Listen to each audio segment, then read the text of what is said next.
Hello friends, आप देख रहे हैं आपका चैनल शेयर बाजार विद आयुष और बात करेंगे इस वीडियो के अंदर उदय शिव कुमार इंफ्रा आईपीओ के फर्स्ट डे सब्सक्रिप्शन के बारे में। पहला दिन किस प्रकार का रहा उदय शिव कुमार इंफ्रा आईपीओ का, पहले दिन कितना सब्सक्रिप्शन निकल के आया है, करंट ग्रे मार्केट कितनी है, इन सब के बारे में दोस्तों इस वीडियो के अंदर चर्चा करेंगे। और सबसे इंपॉर्टेंट, वेदर टू अप्लाई और वेदर टू अवॉइड। तो वीडियो को पूरा जरूर देखिएगा। फर्स्ट टाइम फ्रेंड्स, अगर आपने चैनल को विजिट किया है, चैनल को जरूर सब्सक्राइब आप कर लीजिएगा। सो फ्रेंड, सबसे पहले उदय शिव कुमार इंफ्रा आईपीओ की डिटेल समझ लें। तो आईपीओ जो है वो 20 तारीख को ओपन हुआ है, यानी आज ओपन हुआ है और ये 23 मार्च तक ओपन रहेगा। अब सबसे बड़ी बात तो ये है आपको बतानी कि काफ़ी लोगों को ये लग रहा है कि 22 मार्च को हॉलीडे है मार्केट्स का। तो मार्केट्स का दोस्तों हॉलीडे नहीं है, क्लियरेंस का यानी सेटलमेंट का हॉलीडे ज़रूर है, लेकिन मार्केट्स एज यूजुअल वर्क करेंगे। तो ये आईपीओ जो है वो बेसिकली 3 दिन का नहीं है, ये 4 दिन का है। 20, 21, 22 को भी आप लगा सकते हैं एंड 23 को भी आप लगा सकते हैं। तो कुल मिला के दोस्तों ये 4 डेज का आईपीओ है, ये बात आप ध्यान रखिएगा। कुल मिला के 4 दिन का ये जो इशू है वो आपको काम करता हुआ नजर आएगा। 4 दिन आप इस आईपीओ के अंदर पैसा लगा सकते हैं, ये सबसे इंपॉर्टेंट बात है। अब अगर यहाँ पे बात करें दोस्तों फेस वैल्यू की, तो 10 रुपये की इसकी फेस वैल्यू है। 33 से 35 यानी 35 रुपीज़ का इसका प्राइस बैंड है। 428 शेयर्स मिलेंगे आपको एक लॉट के अंदर। कुल मिला के दोस्तों यहाँ पर ये जो इशू है वो 66 करोड़ का है और पूरा का पूरा फ्रेश इशू है। बुक बिल टाइप का आईपीओ है, बीएससी एनएससी दोनों पर लिस्ट होगा, ये बात आप ध्यान रखिएगा।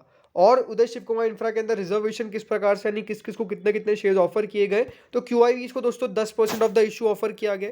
एचएनआईज को करीबन यहाँ पर 30% ऑफ द ऑफर जो है वो दिया गया है और रिटेल कैटेगरी को 60% ऑफ द ऑफर दिया गया है। यानी सबसे ज़्यादा जो पोर्शन दिया गया है, और काफ़ी कम बार होता है कि रिटेल को 60% मिलता है इशू का, लेकिन इधर ऐसा ही हुआ है, 60% ऑफ द इशू जो है वो रिटेल को मिला है। और सबसे इंपॉर्टेंट बात, इसमें कोई एंकर इन्वेस्टर्स का पार्ट नहीं है, क्योंकि 66 करोड़ का इशू है। तो एक रीज़न ये भी है कि इसमें ज़्यादा एंकर को अगर दे देते तो डेफिनेटली बचता ही कितना। तो ये बात आप ध्यान रखिएगा। अब बात करते हैं दोस्तों फर्स्ट डे के सब्सक्रिप्शन के ऊपर। सो फर्स्ट डे बहुत इंटरेस्टिंग रहा, इसमें कोई डाउट नहीं है।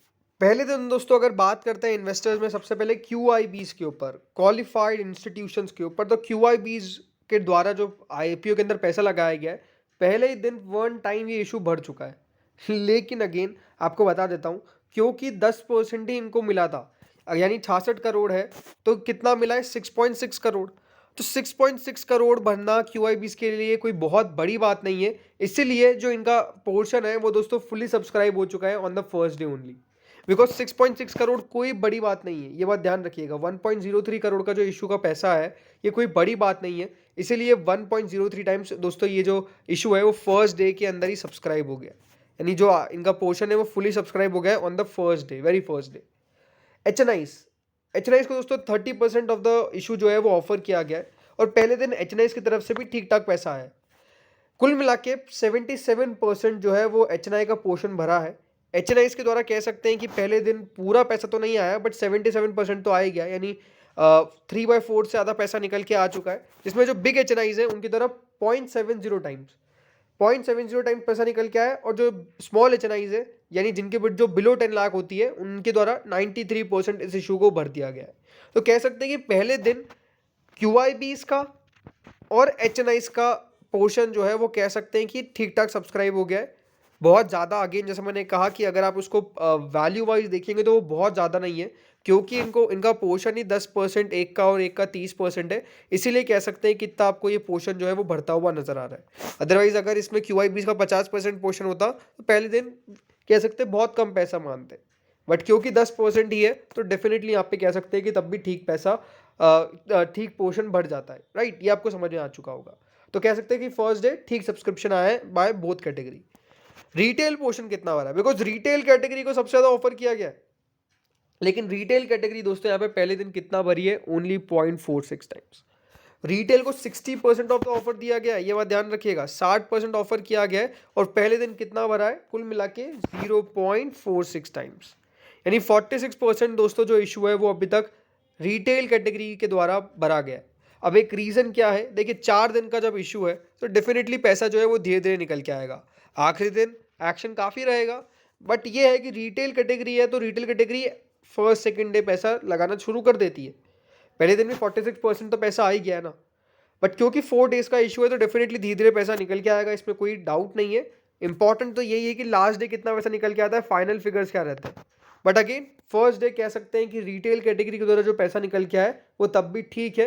कुल मिलाकर ये जो इशू है वो first day more than half भर चुका है। कुल मिला के फर्स्ट डे ये कितना भरा है, 0.61 टाइम्स। यानी दोस्तों कह सकते हैं कि जो पैसा है वो आया ज़रूर है, 0.61 टाइम्स ज़रूर निकल के आया है। मोर देन हाफ जो आईपीओ है वो भर चुका है, यानी 60% के आसपास का पैसा जो है वो यहाँ पर इस आईपीओ के अंदर निकल के आ गया। तो फर्स्ट डे का सब्सक्रिप्शन तो हम ये कह सकते हैं कि सेटिस्फैक्टरी है, कोई दिक्कत वाली बात नहीं है।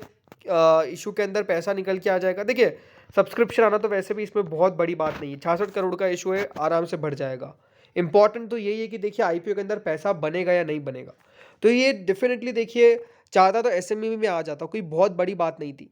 बट ये बात इंपॉर्टेंट है कि देखिए क्योंकि ये मेन लाइन के अंदर आया है और डेफिनेटली थोड़ी सी वैल्यू मिल सकती है, बिकॉज कंपनी किसके 9 के पी पे आपको जो आईपीओ है वो लेके आई है, 9 टाइम्स का ये वैल्यूएशन मांग रही है। तो मुझे लगता नहीं कि बहुत दिक्कत आने वाली है। ओवरऑल वैल्यूएशन के हिसाब से ये एक बहुत ही कंफर्टेबल जगह पे है, इसलिए मुझे लगता है कि पैसा जो है वो डेफिनेटली उस हिसाब से इस इशू के अंदर आ जाएगा, इसमें कोई डाउट नहीं है। 9 टाइम्स की वैल्यूएशन मांगना कोई बड़ी बात नहीं है और डेफिनेटली यहाँ पर पैसा आ जाएगा, क्योंकि कंस्ट्रक्शन ऑफ रोड्स का मोस्टली कंपनी का काम है। तो ये है कि हाँ ये इशू जो मेनलाइन आईपीओ के अंदर भी हालत ख़राब है, जहाँ पे पैसा बनता नहीं है, ये एक ऐसा इशू है जहाँ पर पैसा जो है वो थोड़ा सा बन जाएगा। लिस्टिंग गेन होने की संभावना बहुत बहुत ज़्यादा है। इंपॉर्टेंट क्या है कि क्या इस इशू के अंदर बहुत बड़ा लिस्टिंग गेन होगा, तो डेफिनेटली देखिए वो किस चीज़ पर रिलाय करता है, वो है मार्केट का सिचुएशन। एक बात आपको समझना पड़ेगा कि दोस्तों मार्केट का सिचुएशन किस प्रकार का है, वो भी एक फैक्टर है। दूसरा एक फैक्टर है जो डेफिनेटली मैं कह सकता हूँ कि एक पॉजिटिव ही है इसके पक्ष में, क्योंकि देखिए जितना जो ज़्यादा छोटा इशू होता है ना, वो उतना ज़्यादा यहाँ पर लिस्टिंग गेन आपको करवा के दिखा सकता है। दूसरी बात क्या है, क्योंकि ये टी कैटेगरी का आईपीओ है। टी कैटेगरी का मतलब क्या होता है दोस्तों, बेसिकली जब ये लिस्ट होगा तो इसका सर्किट लिमिट होने वाला है ओनली 5%। यानी बहुत बड़ी बात नहीं कि लिस्टिंग के बाद ये अपर सर्किट लगा दे, या फिर बहुत बड़ी बात नहीं कि लिस्टिंग के बाद ये लोअर सर्किट लगा दे। उसका रीज़न क्या है, क्योंकि देखिए एक तरफ का मूव ज़्यादा आता है, मोस्ट लाइकली अपर सर्किट लगता ही लगता है। बट ये बात भी है कि जिस दिन से लोअर सर्किट लगना चालू हुआ तो वहाँ पे फिर कंटिन्यूस 1-2 लोअर सर्किट भी लग जाएंगे, तो बहुत बड़ी बात नहीं है। तो ये है कि एक तरफ इस स्टॉक को ले जाना बहुत बड़ी बात नहीं है, ये बात आपको पता होनी चाहिए। अब करंट ग्रे मार्केट की बात कर लेते हैं। तो जो इसकी करंट ग्रे मार्केट है वो अराउंड 13 रुपीज़ के आसपास चल रही है, मतलब 13 रुपये के आसपास मेंटेन है। और अभी ये अपडेट एट 9:45 AM हुआ था, राइट। और उसके बाद दोस्तों एक और अपडेट निकल के आया था एट 3:38 के आसपास। तो ये डेफिनेटली है कि ग्रे मार्केट जब अपडेट हुई है तो कोई भी चेंज ग्रे मार्केट के अंदर हमने विटनेस नहीं किया है। सुबह की 9:45 पे जो अपडेट आया था और उसके बाद जो 3:30 बजे के बाद अपडेट निकल के आया, कोई बड़ा डिफरेंस नहीं है।